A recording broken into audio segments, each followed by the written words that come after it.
C'est un traumatisme personnel. Personne en dehors de ma famille n'est au courant, et je n'en ai jamais parlé à personne avant. Mon père était dans l'armée, alors, quand j'étais enfant, nous déménagions tous les 2 ou 3 ans. Quand j'avais environ 10 ans, nous vivions dans un complexe d'appartements dans une petite ville de l'un des États d'Amérique.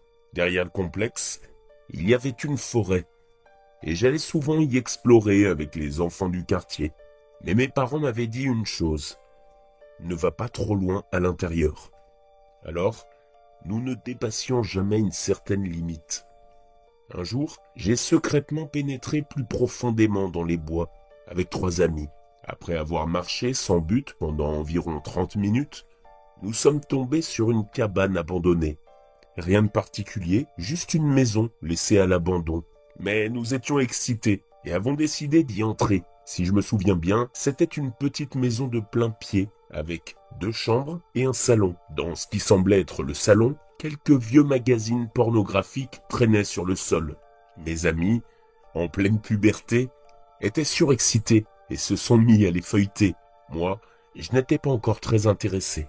Après avoir jeté un œil par-dessus leurs épaules, j'ai décidé d'explorer une autre pièce. En entrant dans la pièce suivante, il n'y avait presque plus de meubles. Il ne restait qu'un seul placard usé. Pour une raison que j'ignore, j'ai décidé d'ouvrir la porte. Et, assise sur le sol du placard, il y avait une femme corpulente, d'une 40aine d'années, accroupie dos à moi, dans une position étrangement tordue. La scène était tellement inattendue qu'avant même de ressentir de la peur ou de la confusion, mon esprit a paniqué. On est dans sa maison, elle va se mettre en colère.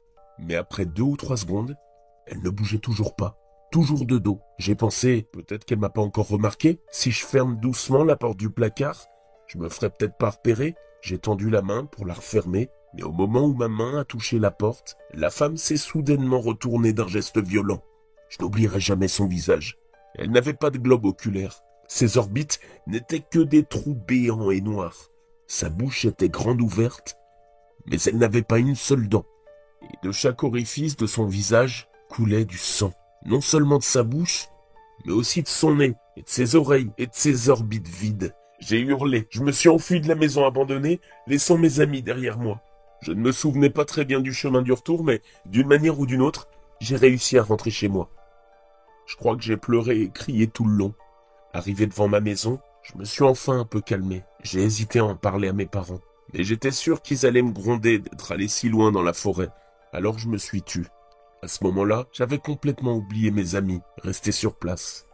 En rentrant, pour me changer les idées, j'ai commencé à jouer à la NES.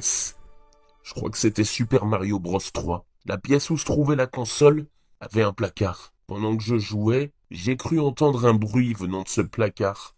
En regardant, j'ai vu que la porte était légèrement entr'ouverte. Et à l'intérieur, la même femme, immonde, était en train de m'espionner. J'ai hurlé de nouveau, et je suis parti en courant vers ma mère, qui était dans la cuisine. Je lui ai dit: « Il y a une femme bizarre dans le placard. » Après m'avoir calmé, elle est allée vérifier. J'étais tellement terrifié que je suis resté figé dans la cuisine. Peu après, ma mère m'a appelé. « Tu vois bien? Il y a personne. » Tremblant, je suis allé vérifier moi-même. Elle avait laissé la porte du placard ouverte et m'a demandé: « Où est la femme que tu as vue? » Elle était là. Je la voyais clairement. La femme était toujours là, à l'intérieur, me fixant de ses orbites vides. Pourquoi? Tu la vois pas? Elle est juste là, là. Paralysé par la peur, incapable de parler, je me suis contenté de pointer la femme du doigt. C'était fini pour moi. Il était clair que ma mère ne la voyait pas. En plongeant mon regard dans ses orbites, j'ai eu l'impression d'être aspiré dans ces trous noirs.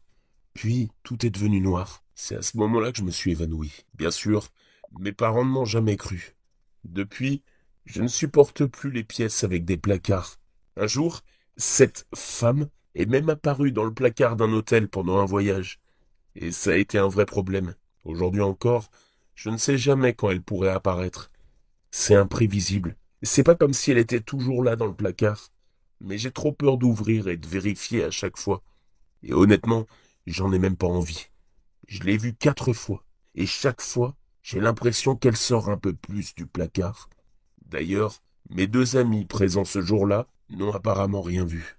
Ils disent même avoir jeté un œil dans le placard que j'avais laissé ouvert. J'imagine que, tout comme ma mère, Il ne pouvait pas la voir non plus.